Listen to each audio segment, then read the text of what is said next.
Kuri ubu umwe mu bategetsi bakomeye cyane ngaha mu butegetsi bwa Perezida Evariste Ndayishimiye yarafashwe nawe ajanywe mu biro bikuru vy'iperereza.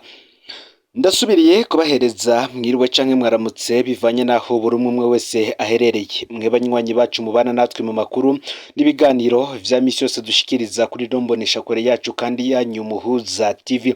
Uyu akaba ari umwanya tugiye kubageza ko amakuru biriko biravugwa bigezwe ko muri kano kanya ngaha mu gihugu cy'u Burundi, aho tuza kugaruka ku makuru atandukanye harimwo aya politike, ubutungane, agateka kazina muntu ndetse n'ibindi bitandukanye.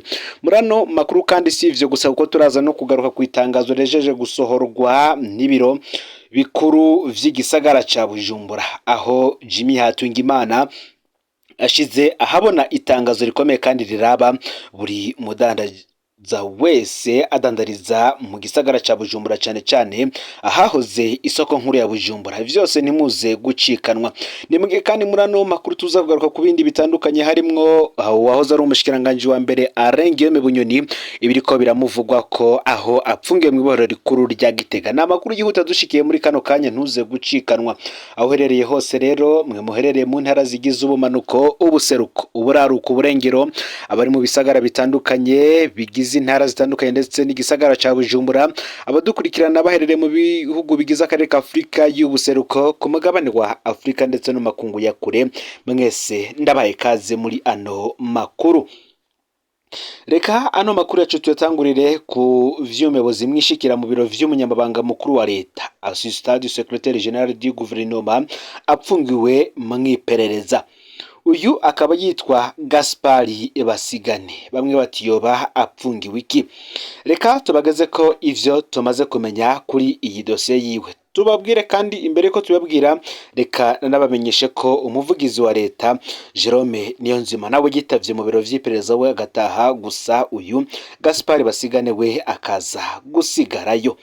Nivyo tuza guca irya nino mwidonido. Ni mugihe kandi Alain Guillaume Bunyoni imwe mu nkuru zagiye ahabona mu ndwi iheze aruko ngo Alain Guillaume Bunyoni yoba yari yatorotse, ngo yoba yatorotse ibohero rikuru rya Gitega. Gusa amwe mu makuru duhejeje gutohoza ndetse n'ivyo amasoko yacu yatumenyesheje mu ibohero rikuru rya Gitega navyo turaza kubibashikiriza. Gusa igihari nuko uyu wahoze ari umushikiranganje wa mbere wa leta y'u Burundi atigeze atoroka, kuri ubu ariko arabarizwa mu ibohero rikuru rya Gitega, nkuko tuza kubigaruka ko muri ano makuru. Tuze kubageza ko abo bari batangiye kwiragiza ibihuha, ndetse kandi tunabibutsa ko hari bamwe bari bavyinyegeje inyuma, harimo n'abategetse tuza kugaruka ko muri ano makuru. Vyose ntimuze gucikanwa. Reka ano makuru yacu tuyatangurire kuri uyu muyobozi mwishikira mu biro vy'umunyamabanga mukuru wa leta, aho apfungiwe mu iperereza kuva ku wa kane uheze igenekerezo ya mbere uku kwezi k'umunani uyu mwaka w'ibihumbi 2024. Uyu Gaspari Basigane ni umutama w'imyaka 71, amaze imyaka 19 ari umuyobozi mwishikira chef de cabinet, hanyuma umwunganizi assistant w'umunyamabanga mukuru wa leta. Uyu yarakoranye n'abanyamabanga bakuru ba leta batatu, aribo Philippe Nzobonariba, arabandanya akorana na Prosper Ntahorwamiye, ubu akaba ariko arakorana na Jerome Niyonzima. Ku munsi wa kane rero w'indwi iheze, hari ku igenekerezo ya mbere ukwezi k'umunani umwaka w'ibihumbi 2024, aho Gaspari Basigane yahamagawe mu iperereza hari nk'isaha 5 z'umurango. Ico gihe yaritavye ataco yinona, ariko ntiyagarutse. Mu nyuma kandi yarashoboye gutelefona muhira ngo bamuzanire imiti, barayimushira. Kuva ubwo abiwe ntibarasubira kumubona canke kumutora ku telefone. Kwa gatandatu abiwe bamushiriye impuzu, ariko mu iperereza baranse kuzakira. Impuzu yafashwe yambaye nizo acambaye gushika n'ubu. Abiwe barahagaze umutima ngo kubera batazi uwaba ico apfungiwe.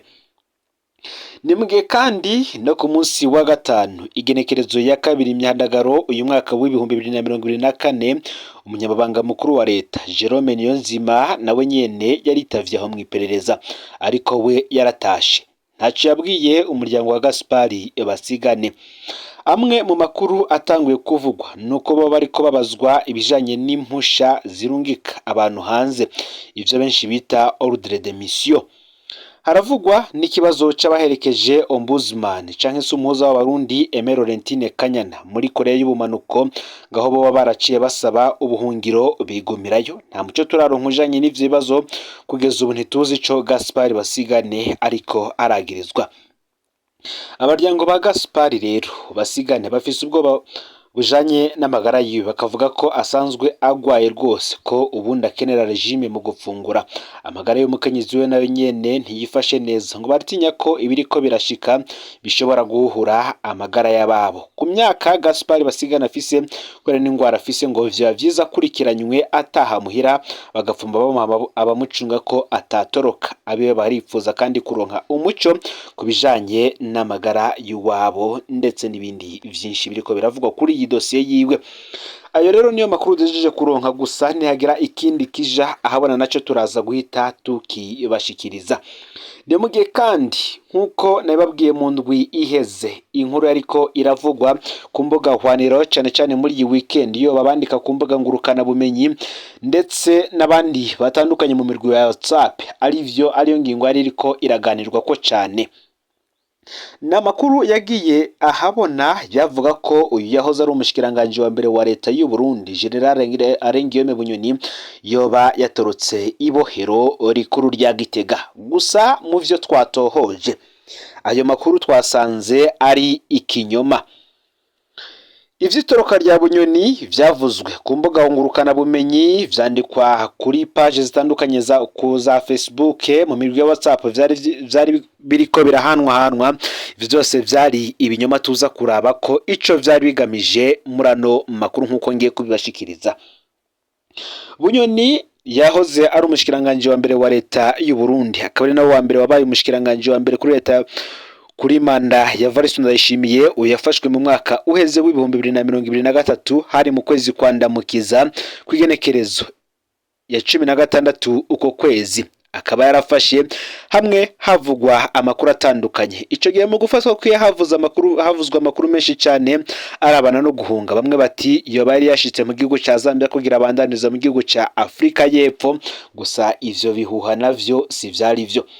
Bamwe mu bakurikiranira hafi vya politike bakavuga ko ivyo bihuha vyo vyarashizwe habara n'urwego rw'iperereza kugira ngo barabe ingene bomwikiza. Bimwe benshi bazi bikunda gukorwa n'ubutegetsi, aho iyo ivyawe birangiye n'ubundi babagomba kukwica canke se bakakurasa kugira ngo ubundi amakuru agakwiragizwa ko wahunze igihugu batazi iyo uherereye.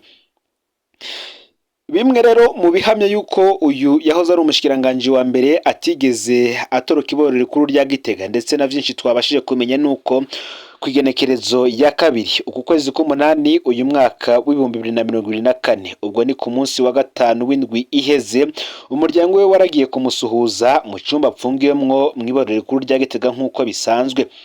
Nimugiye kandi no ku munsi wa gatandatu kwigenekerezo ya gatatu ku kwezi kwa Myandagaro uyu mwaka w'ibihumbi 2024, umuganga asanzwe amukurikirana ku ngwara y'igisukari canke se diabete mu rurimi rw'ikizungu nawe yagiye mu ibohero kumugirira ibipimo vy'indwara ziwe.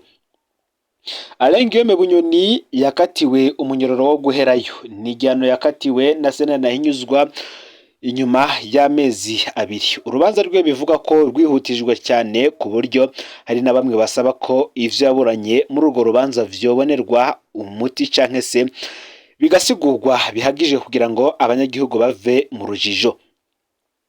Arengiyome Bunyoni imbere ko ibi vyose biba, hari ibindi vyagiye biravugwa kandi aho apfungiwe ku ibohero rikuru rya Gitega. Ni nkuko icambere twababwira ari uko umukobwa wiwe yagiye kumuraba ku ibohero rikuru rya Gitega kugira ngo yinjira aje kuramutsa se no kumuraba anamushire ingemu yaramuzaniye. Babanje kumusaba gukura impuzu zose yari yambaye. Umukobwa aranka birangira asubiye inyuma atabonanye na se. Icya kabiri cyabaye cyanatangaje abantu kandi ni igihe umutambukanyi wiwe ya Sente Bunyoni nawe nyene yagiye ku ibohero rikuru rya Gitega agemuriye umugabo wiwe, bikabanza kuzamwo induru imbere yuko yinjira mu cyumba umugabo wiwe apfungiwemwo. Aho harabayeho isakwa ridasanzwe ndetse n'imfungurwa arengeyeme Bunyoni yagira apfungure, biza kurangira bategetse umwe mu bapolisi bacungera ico cyumba arengeyeme Bunyoni apfungiwemwo gukaraba intoke kugira ngo abanze azikoremwo yumve ko atakirimwo.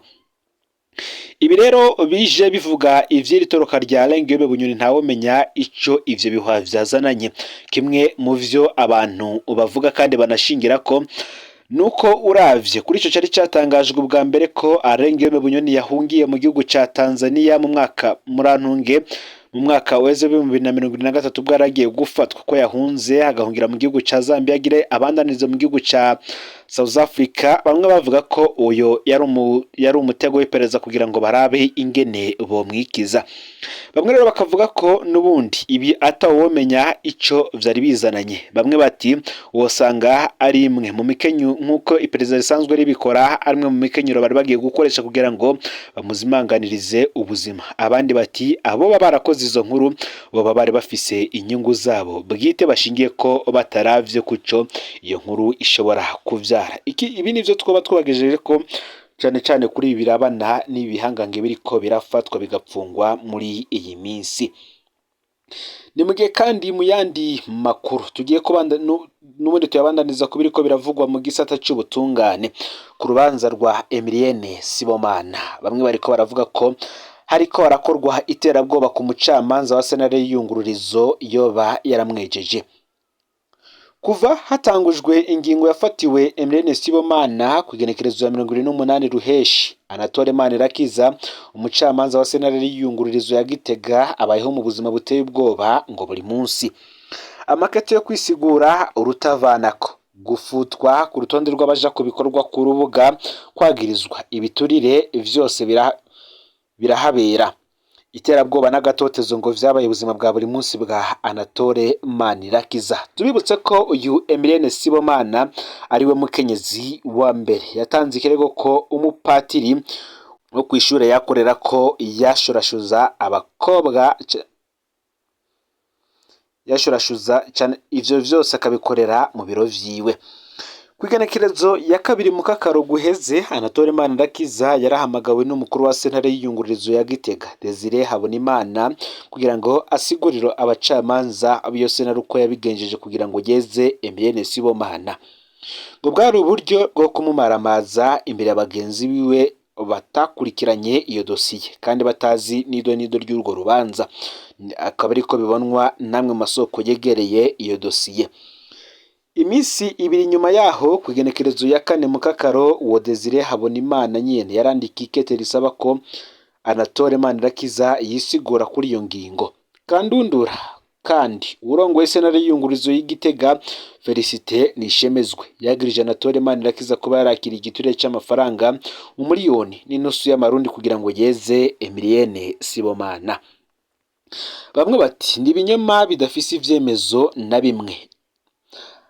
Anatole Manirakiza yari yategekanijwe ku rubuga mu ndwi iheze mu ntara ya Karusi, aho akaba ari hagati yashira uburengero bw'igihugu mu kwezi kwa mukakaro guheze. Yasanze rero yakuwe ku rutonde rw'abaja muri ico gikorwa asubirizwa n'undi mucamanza wo muri iyo sentare nyene. Kubwo amasoko muri iyo sentare nyene, uko kunyinyurana bisigura neza impamvu Emilienne Sibomana akiri mu ibaro rikuru rya Gitega ku mugwa mukuru wa politike nubwo yejejwe.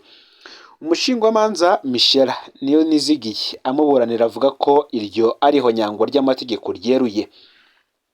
Atomora ko kugenekerezo ya 17 mu kakaro yandikiye umushikirizamanza wa sentare isubiramwe imanza ya Gitega mu ntumbero yuko ngo aburanira ronswa uruhusha rwo kuja rwo gusohorwa ibohero. Rero ivyo nivyo vyakozwe ishimikijwe ingingo y'amajana 262 y'igitabo mpanavyaha. Umupfungwa ategerezwa kubanza kwezwa nubwo hari abo baba bunguruje. Emilienne Sibomana akaba yagirizwa kwiyamiriza amabi yakozwe.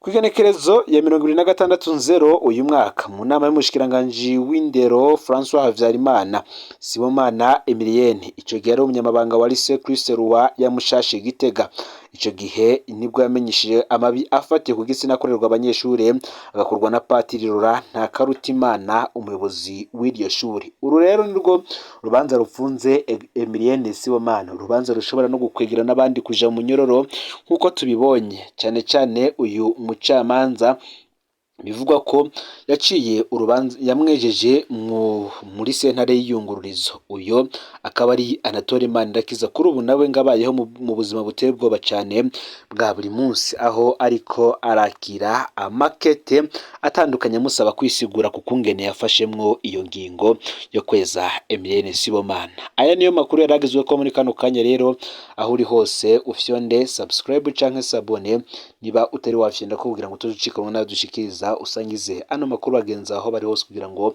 baje bashikirwa n'abiriko biravugwa bigezwe ko hanze y'imbezi igihugu cy'u Burundi, mu gihugu cy'u Burundi ndetse no mu makungu ya kure. Ivyo muri gukora vyose muhezagirwe n'Umuhuza TV.